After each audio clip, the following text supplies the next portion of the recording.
Ayan po, good morning. Ayan, good morning po sa lahat. Ayan, welcome po kayo sa aking bagong channel.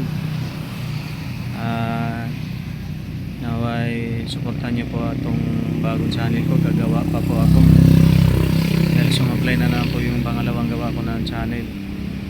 Tagal ko po kasi hindi na-uploadan dahil laging busy, bigla akong nag-collapse.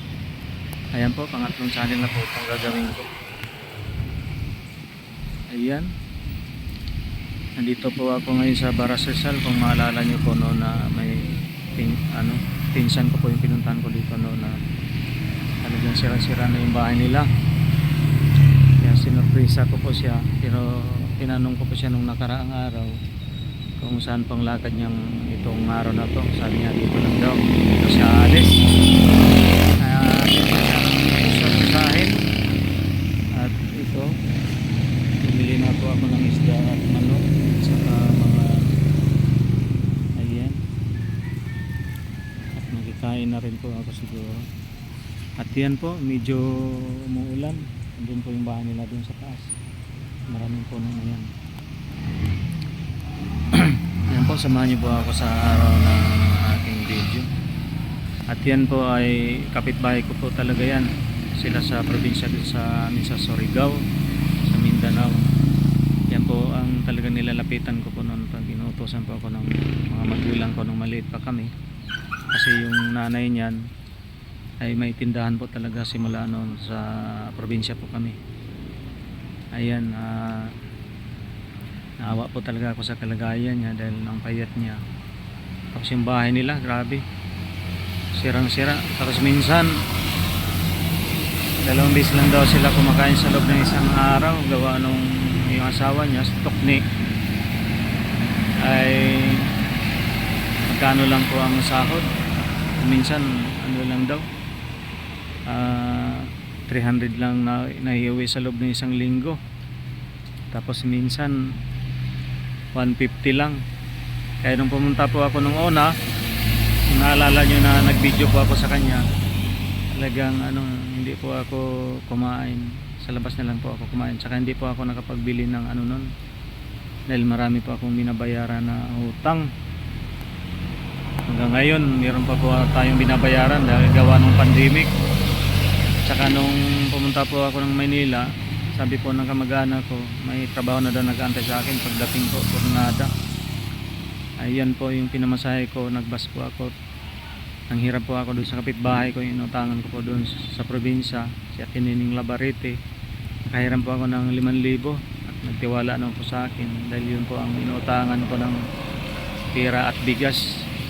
Kasi sa probinsya, masada lang po ako ng tricycle, mahina po ang kita.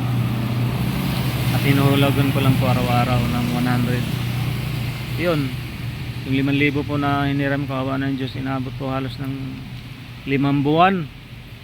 Kasi pagdating ko dito, tambay po ako. Pumunta po ako sa tiyahin ko, yung nanay po nito doon sa Bulacan, at nagpahinanti po ako doon sa pinsan ko. Umalis din po ako kasi 150 lang po yata yung isang araw. Tapos yung kanway isang araw 300 po yata yun. Halos hindi po ako makapagbigay sa tiyahin ko, kaya nahiya po ako. Ayun, natambay po ako ng 3 buwan mahigit. Bumaba po ako sa pinsan ko sa Makati kasi meron lang po silang tinitirhan doon na binabantay nila na bakanting lote. Doon po ako, at sa tagal po ng pagantay ko ng mga ina-applyan ko, pumasok po ako ng construction doon sa Batangas, 500 po isang araw. At awa ng Diyos, hindi po ako nagtagal doon, tinawagan po ako. Ayun, kaya po ako nakapasok. At ngayon po, awa ng Diyos, papaano, sumasahod na po tayo. At pangatlong trabaho ko na po talaga to, simula nung ay pinasukan po sa Makati tapos Pasay. Pangatlo na to, lumipat po talaga ako dito kasi may estudyante pa akong college, nasa Bicol po ngayon. Hindi po kakayanin na ganun lang ang sahod.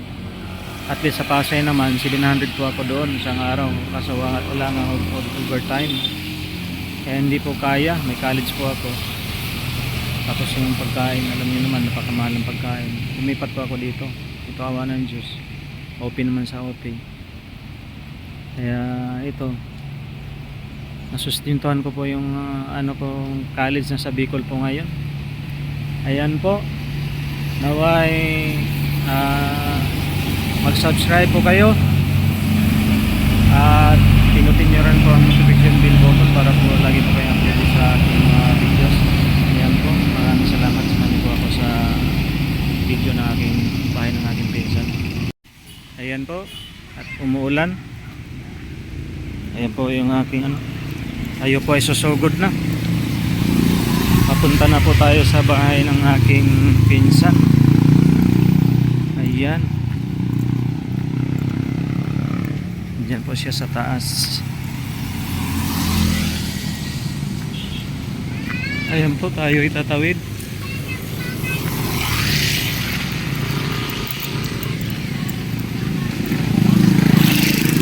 Ayan, dito po tayo. Diyan po siya sa taas.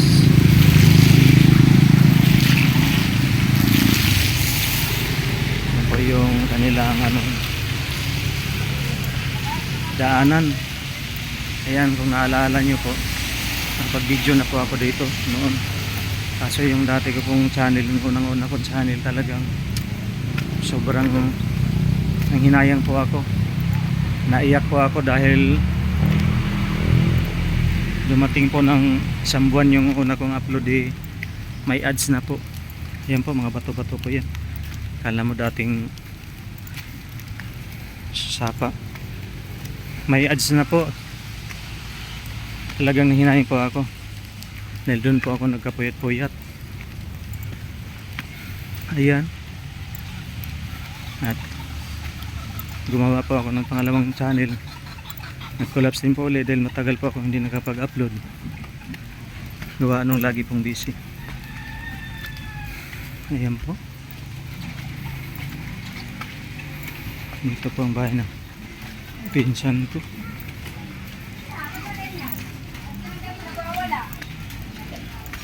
Ayan po. Morning po.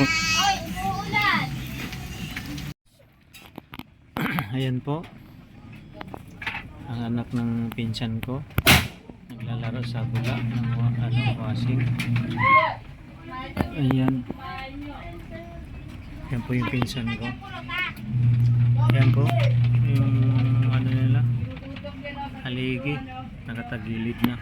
Ayan, babagsak na pag kunting hangin lang. Ayan po sa higlas taas. O ayan, sira-sira na. Ayan po ang aking pinsan. Chef daw siya. Ayan po, busy dahil yung kanyang mister hindi na umuwi. Pinajikas lang daw po yung sweldo na 1K natira sa isang linggo. Ha? 1K? Ba't 1K lang? Ha?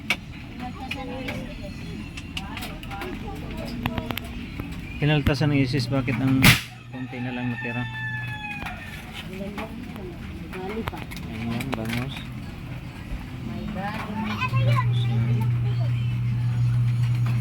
Social, nakapitron gasol sila.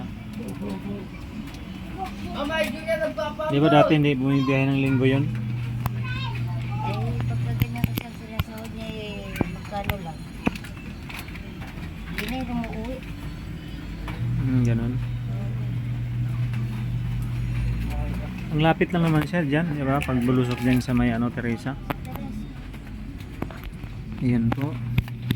Ang ganyang Kasama.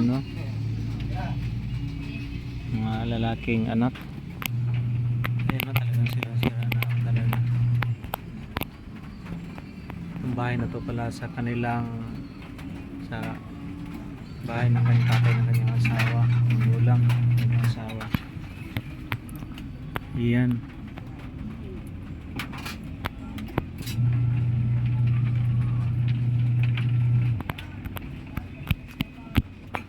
Ayan po, dito natutulog po yung dalawa niyang anak sa taas. Dito po umakyat. Pagkatakot. Baka bumagsak. Bukan natin. Ayan po. Yung taas. Grabe. Oh.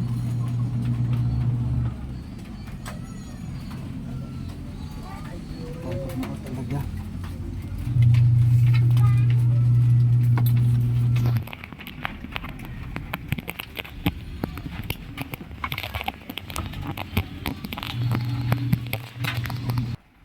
Ayan po, bumili po kami ng RC pala to.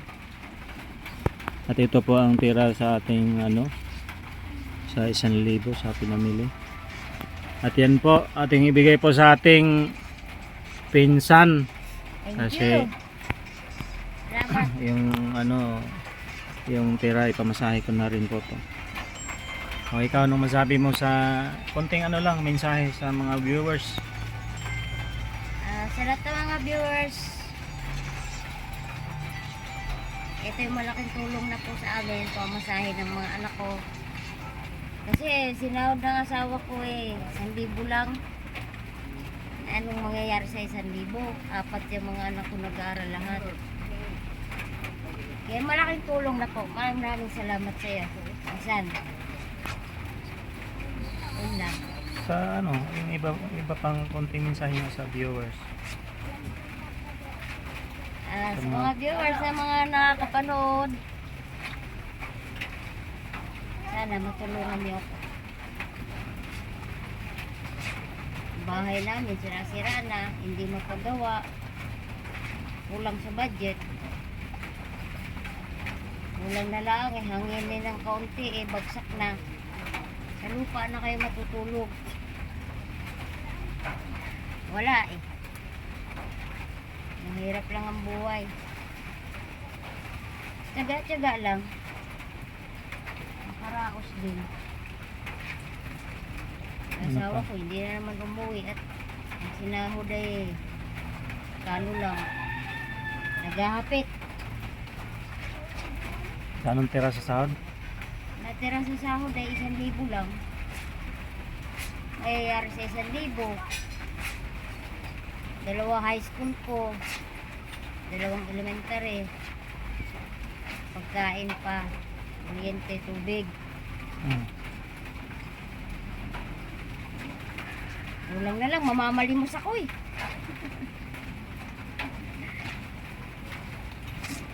Minsan, ang mga anak ko hindi nakakapasok. Wala pamasahe. Buti dumating yung pisang ko, may dala-dalang ulam. Nagkaroon kami ng ulam. Natipid sa ulam. Tapos Ito, laban na. Hindi, extra ako sa sa bayan. Mga suka ng bahay. Ay, nung magkasakit nga yung puso ko, hindi ako nakapasok. Kaya din yung 300. Mas 4 lang, nakakauwi na ako. wala ka na ibang sasabihin? Wala na. Ayan po ang bahay niya. Ayan. Ano pa yan dyan? Pader. Yan. Awang. Kasi itong kwarto niya tabi lang. Ayan. Ayan, tumutulo. Ayan po.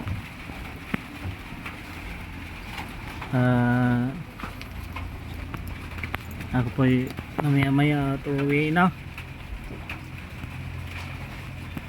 Sana po sa mga panood nito naawa pa talaga ako sa pinsan ko sa kalagayan niya. Dati po nung mga medyo bata-bata pa kami, ito po yung inaanyayahan ko pagka nag-videoke po ako kasi magaling po ito kumanta. Nung dalaga pa siya, pangkuha niya yung mga Imelda Papin. Ayan po, sana may makapansin po sa aking pinsan. Ayan po, maraming salamat po. Ito po, pauwi na po ako. Yan po yung ano. Yan. Napakaganda, dami po ng kawayan. Ito po yung ano nila dito, nakakatakot yung ano, lalaking bato, ang dulas. Ayan. Hindi po ako makapagbigay ng ano sa pinsan ko malaki kasi nagtira din po ako ng pang budget ko, ang isang kinsinas, at yung tira po sa 1,000 na binili ko po ng ulam kanina. Ayan, ay natira pa ng 600 plus. Iniwan ko po yung ano, barya pamasahe, binigay ko po sa kanya yung 500. May estudyante po kasi ako, college. Ayan po. Sobrang naawa po ako sa kanya kasi yun lang po yan, siya ganyan kapayat dati, yung dalaga pa. Bilog po ang katawan niya kahit maliit. Ayan po, ang dulas-dulas po ng ano. Ayan. Ayan po, sana supportahan niyo po ang aking channel. Pero papagawa pa po ako ng bagong YT channel, kaya po uwi ako ng maaga. Ayan po, maraming salamat sa inyo. Bye bye. Ayan po, nandito na po tayo ngayon sa Makati. Kung sino man po gusto magpakot ng tulong sa aking pinsan, comment lang po kayo. Yung bukal lang po sa kalooban, kahit magkano po, at ate kung tatanggapin at papakot po natin sa kanya. Ayan po, maraming salamat po sa inyo. Ayan, nandito tayo sa Makati. 8680 coffee. Ayan po, maraming salamat po sa inyo. Bye bye.